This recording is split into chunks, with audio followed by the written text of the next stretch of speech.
अच्छा, next topic है हमारा average and instantaneous rate of change. अब इसमें दो डिफरेंट फार्मूलाज हैं।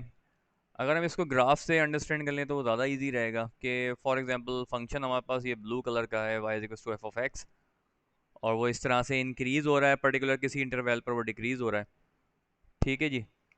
और इस पर एक तो स्लोप है जो कि एवरेज स्लोप है, जो दो डिफरेंट पॉइंट्स को यूज़ करके हमने कैलकुलेट करा है या हमने करना है। ठीक है। और जो x का जो डिफरेंस है वैल्यूज़ का, वो एक्स नॉट माइनस वन है, यानी x one minus X not है, दोनों का डिफरेंस हमने निकालना है। और जो इंस्टेंटेनियस स्लोप होता है ना, वो हम बस इनिशियली कोई एक पॉइंट हम ड्रॉ कर लेते हैं, और उस पर रख कर हम लाइन जो है वो टेंजेंट लाइन की इक्वेशन जैसे हमने फाइंड करी थी, निकालने के बाद हम वो प्लॉट करते हैं, और उसका वाई इंटरसेप्ट और एक्स इंटरसेप्ट पर जो भी वैल्यूज़ हमें मिलती हैं उसकी मदद से भी हम इंस्टेंटेनियस रेट हम कैलकुलेट कर लेते हैं। तो इसी तरह से हम ये जो सवाल है इसको, मतलब इस एवरेज रेट ऑफ चेंज को और इंस्टेंटेनियस रेट ऑफ चेंज को हम यूज़ करेंगे। इंस्टेंटेनियस के अंदर जो है वो बस फ़र्क ये है कि एक्स वन की जगह पे भी एक्स नॉट रखना है, क्योंकि फार्मूला हमने एक्स वन और एक्स नॉट का ड्राइव करा है, या हम यूज़ कर रहे हैं बुक का। तो एक्स वन जो है एक्स नॉट से जब अपडेट हो जाएगा तो ज़ाहिर है फिर हम जो है उसको उस हिसाब से सॉल्व करेंगे। अब यहाँ पे इफ़ डिज़ायर्ड, अगर हमें ज़रूरत पड़ती है आगे, तो हम ये H is equals to X one minus X not भी यूज़ कर सकते हैं। तो एक्स वन की जगह पे हम ये वैल्यू जब रखेंगे तो वो बन जाएगी एक्स नॉट प्लस एच, और एक्स नॉट की जगह पे हम नहीं रखेंगे इनिशियल पॉइंट, तो वो वही वो सेम रहेगा। तो हम इसकी एग्जांपल को देख लेते हैं कि for example suppose that a uniform rod of length 40 centimetre. हमें एक रॉड गिवन है और उसके दो एंड जो है वो एक्सपोज्ड हैं। ठीक है। लेफ्ट हैंड जो है वो रेड हॉट है 25 डिग्री सेंटीग्रेड पर, और थर्मल इंसुलेशन है इसकी, और राइट साइड पे जो एक्सपोज्ड एंड है वो 5 डिग्री सेंटीग्रेड है। तो विद रिस्पेक्ट टू डिस्टेंस, इसका जो टेम्परेचर चेंज है उसके ग्राफ जो है वो यहाँ पर प्लॉट कर दिए गए। देखें आप फिगर बी के अंदर और फिगर सी के अंदर, एक में जो डिस्टेंस है वो सेंटीमीटर की रिस्पेक्ट से प्लॉट किया गया है, और एक में मीटर की रिस्पेक्ट से। तो ये जो रिलेशनशिप है वो मतलब लीनियर है। अब 25 से 5 डिग्री जो वेरी कर रही है वैल्यूज़, वो वाई में वेरी कर रही है, और एक्स में अगर सेंटीमीटर में देखें तो 0 से 40 जा रही है सेंटीमीटर, और मीटर में आप देखें तो 0 से 0.4 मीटर तक जो है वो वैल्यू चेंज हो रही है। अच्छा, अब हमने इसका स्लोप निकालना है। तो अब हम देखते हैं कि इस सवाल में thermally insulated around the lateral surface and that the expose end of the rod are held at constant temperature, और टेम्परेचर 25 से 5 डिग्री है दोनों एक्सपोज जो एंड है। It is shown in physics that the under appropriate conditions the graph of the temperature t versus the distance x from the left end of the rod will be a straight line. तो I already mention it कि part B and C के अंदर आप देख सकते हैं show to such graph, one in which X is measured in centimetre और एक जो है वो मीटर में। तो दो स्लोप जो है वो दोनों का वो हम कैलकुलेट इस तरह से करेंगे, हमें दोनों के मिनिमम और मैक्सिमम पॉइंट बताएं।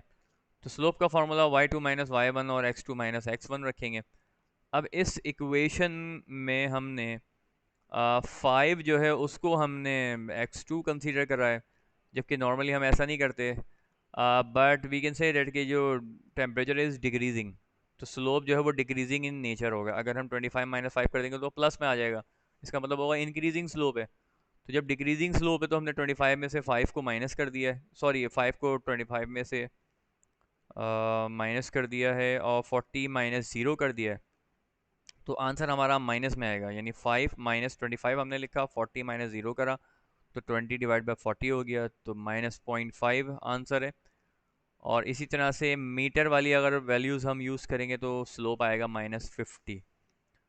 अब यहाँ पे अगर हम we can make some conclusion के -0.5 का मतलब है कि अगर हम डिस्टेंस जो है वो हाँ चेंज करते हैं 1 यूनिट टाइम, तो ये जो टेम्परेचर है वो भी इतने यूनिट्स वो डिक्रीज़ होगा। ठीक है। और मीटर में अगर आप देखेंगे तो -50 है, तो इतना जो है वो -50 डिक्रीज़ होगा टेम्परेचर अगर हम 1 यूनिट या 1 मीटर का चेंज लाते हैं। The slope implies that the temperature decreases at a rate of 0.5 degrees centigrade or per centimeter of distance from the left to the right of the rod। तो जो slope इन 7 जो है वो implies that the temperature decreases at a rate of 50 degree centigrade per meter of distance from the left end of the rod। The two statements are equivalent physically even though the slopes differ, क्योंकि unit हमने different use करें, तो centimetre है और फिर metre है। तो दोनों का फ़र्क है मगर ये है सेम चीज़, ठीक है।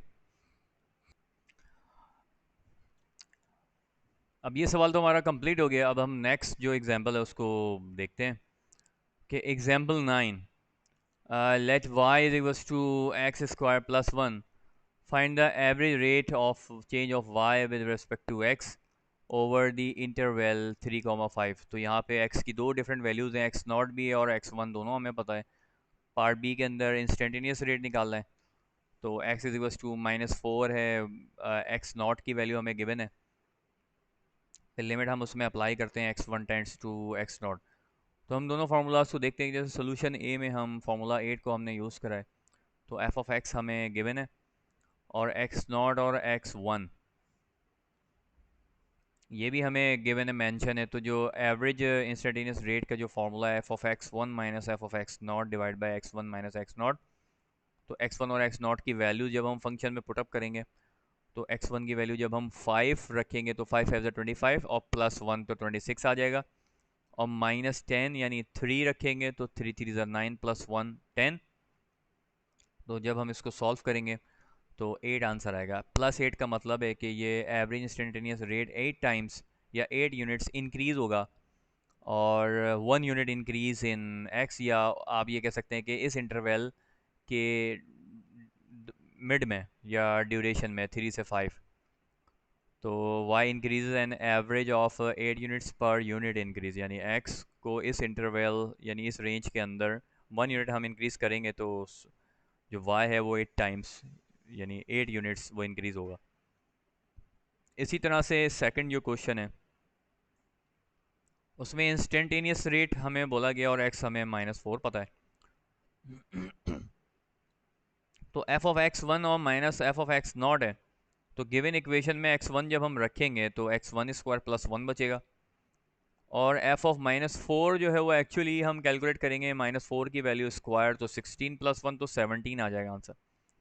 फिर आप इसको सिंप्लीफाई करेंगे तो आखिर में आंसर बचेगा x1 square -16, and 16 is equals to the 4 square.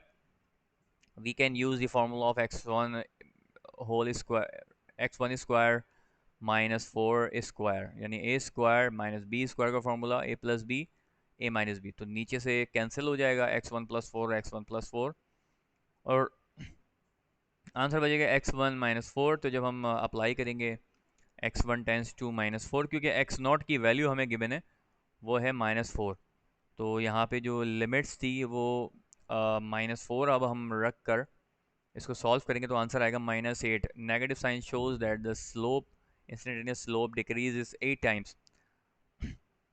अगर हम x को स्मॉल हम चेंज करते हैं यानी 1 यूनिट।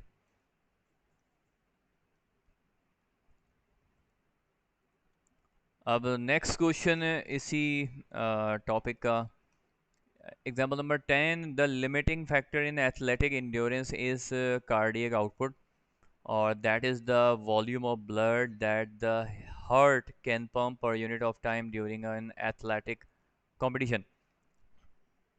अब यहाँ पे 3 ग्राफ्स हमारे पास मौजूद हैं। पहला ग्राफ जो वर्कलोड इन किलोग्राम पर मीटर है, और with respect to G cardiac output है इन लीटर जो भी ब्लड प्रेशर है,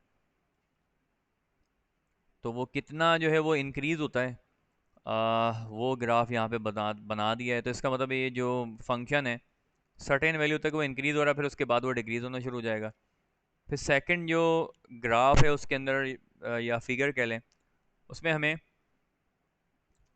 2 पॉइंट इंटरसेक्टिंग पॉइंट्स हैं और उनकी मदद से हमें एक जो लाइन बताई गई है, और उन पॉइंट्स को यूज़ करके हम कुछ रेट ऑफ चेंज कैलकुलेट कर सकते हैं। इसी तरह थर्ड जो ग्राफ है, थर्ड फिगर है, उसके अंदर एक ही पॉइंट गिवन है और एक टेंजेंट लाइन है जो उसको पास कर रही है। तो उसकी मदद से हम एक्स इंटरसेप्ट और वाई इंटरसेप्ट की वैल्यूज़ को यूज़ करके भी हम कुछ रेट ऑफ चेंज निकाल सकते हैं। यानी अगर एक पॉइंट है तो इंस्टेंटेनियस हो जाएगा, टू पॉइंट है तो एवरेज पॉइंट हो जाएगा, एवरेज रेट ऑफ चेंज। तो अब इस पूरे क्वेश्चन के अंदर अ,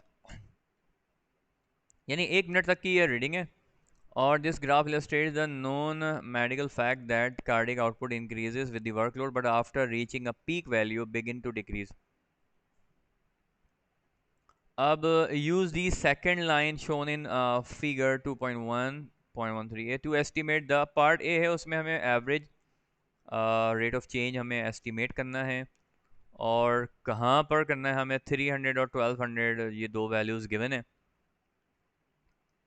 तो इसके लिए जो ग्राफ है वो ये वाला यूज़ होगा। तो इसमें हमें गिवन है 300 और 1200, तो इस पर हम y की वैल्यूज़ निकाल लेंगे। यहाँ से 19 आ रही है, अप्रोक्सीमेट करें, और यहाँ से 13 आ रही है।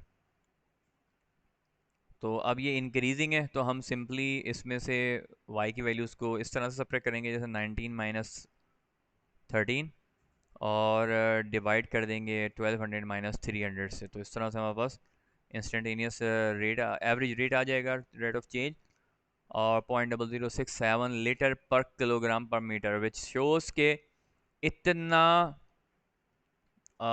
जो है वो चेंज आएगा, इंक्रीज होगा ब्लड इन लीटर्स 0.0067 के, अगर आप वेट को 1 यूनिट टाइम इंक्रीज करेंगे। It means that. अब सेकंड पार्ट को हम देखते हैं। सेकंड पार्ट में एक इंटरसेक्टिंग पॉइंट यानी टेंजेंट पॉइंट हमें पता है 300 किलोग्राम, और ग्राफ में लाइन भी पता है, तो हम इनके इंटरसेप्ट्स निकाल लेंगे दोनों। तो जहाँ पे इंटरसेक्ट हो रहा है वहाँ पे हमने निकाल दिया कि 900, और x की वैल्यू है, कॉमा 25 जो है वो y की वैल्यू है, और यहाँ पर ये जो वर्टिकल लाइन को इंटरसेक्ट कर रहा है, तो यहाँ पे x जो है वो 0 है और y जो है वो 7 है। तो 25 माइनस 7 डिवाइड बाई 900 माइनस 0, तो आंसर आएगा 0.02 लीटर पर किलोग्राम पर मीटर। तो इंस्टेंटेनियस जो भी एवरेज रेट है वो इतना है कि 0.02 इंक्रीज़ होगा लीटर पर किलोग्राम पर मीटर, अगर हम 1 यूनिट जो है वो इंक्रीज़ करेंगे वेट को अपने। ठीक है। अब in conclusion we can simply say that कि जो एवरेज रेट ऑफ चेंज और इंस्टेंटेनियस रेट ऑफ चेंज है, कि instantaneous rate of change also called the derivative by using a single point, यानी हम एक पॉइंट को यूज़ कर रहे हैं और we are interested in finding the relationship between the X and Y, और एट सिंगल पॉइंट। ठीक है जी।